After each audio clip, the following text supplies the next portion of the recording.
এখনো আমরা 6 মাসের সেমিস্টার করতে পারছি না কোভিড এর পর থেকে। ওই যে কোভিড এ 2 বছর পিছিয়ে গিয়েছিল, যার জন্য তোমরা দেখো এসএসসি পাস করার কতদিন পরে ক্লাস শুরু হলো। এই জন্য তোমরা 6 মাসের সেমিস্টার পাবা না, সেমিস্টার গুলো করে ফেলে হচ্ছে 5 মাস আগানোর জন্য, সেশন জট কমানোর জন্য। এসএসসি পরীক্ষা দিয়েছি বাড্ডা হায়ার সেকেন্ডারি স্কুল থেকে। কলেজে থেকে আসার ইচ্ছাটা হচ্ছে আমার বাবার ছিল যে তার মেয়ে হচ্ছে ইঞ্জিনিয়ার হবে। আজকে যে আসলাম মানে ইনস্টিটিউটে আমাদের ফার্স্ট ক্লাস, তো মানে অনেক এক্সাইটেড ছিলাম যেহেতু ফার্স্ট ক্লাস ইনস্টিটিউটে ইঞ্জিনিয়ারিং এর প্রথম ধাপ। এজন্য আমাদেরকে সচেতন হতে হবে, বারবার বলছি। এই দুটো ওয়েবসাইট অনলাইন আপনারা দেখবেন ঢাকা পলিটেকনিক ওয়েবসাইট এবং কারিগরি শিক্ষা বোর্ডের ওয়েবসাইট।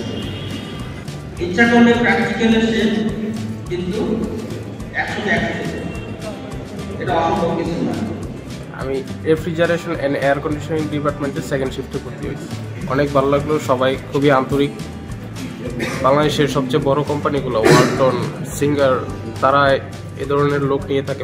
আমরা চাই ভালো একটা ইঞ্জিনিয়ারিং কোর্স করে এখান থেকে ওইখানে ভালো ভালো কোম্পানিগুলোকে আরো উপরে তোলার চেষ্টা করবেন। ক্লাস যে শুরু হয়ে গেল, খুব দ্রুত সেমিস্টার শেষ হবে, এই জন্য প্রত্যেক দিনই পড়াশোনার মধ্যে থাকা লাগবে।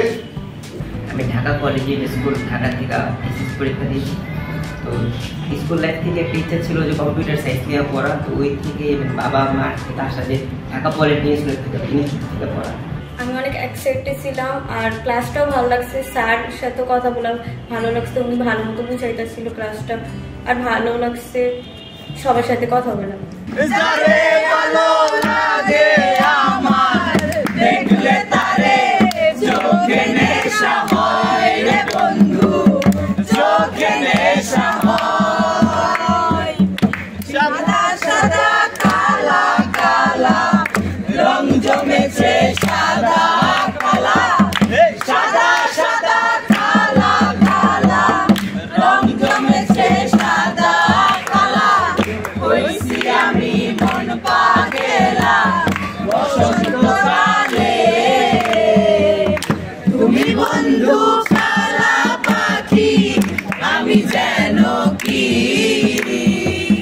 বসন্তকালে তোমায় বলতে পারিনি।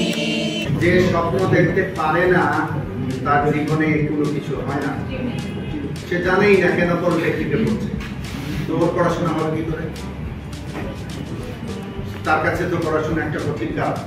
আর যে জানবে আমি পলিটেকনিক পাস করার পর আমি চাইলে জাপানের নাগরিকত্ব নিতে পারি, আমি কানাডার নাগরিকত্ব নিতে পারি, অথবা পৃথিবীর যে কোনো জায়গায় চাকরি করতে পারি, তার কাছে পলিটেকনিকের পড়াটা তখন কঠিন না। তার কাছে মনে হবে 4 বছর শেষ হয় না কেন তার। আর যে জেনারেল লাইনে পড়াশোনা করলো, সে যদি ইঞ্জিনিয়ারিং করতে যায় তাহলে তার ইঞ্জিনিয়ারিং পড়া শেষ করার পর চাকরি আসবে, তার আগে তো না। তুমি চাইলে ডিপ্লোমা শেষ করে চাকরি করে বিএসসি ইঞ্জিনিয়ারিং করতে পারো।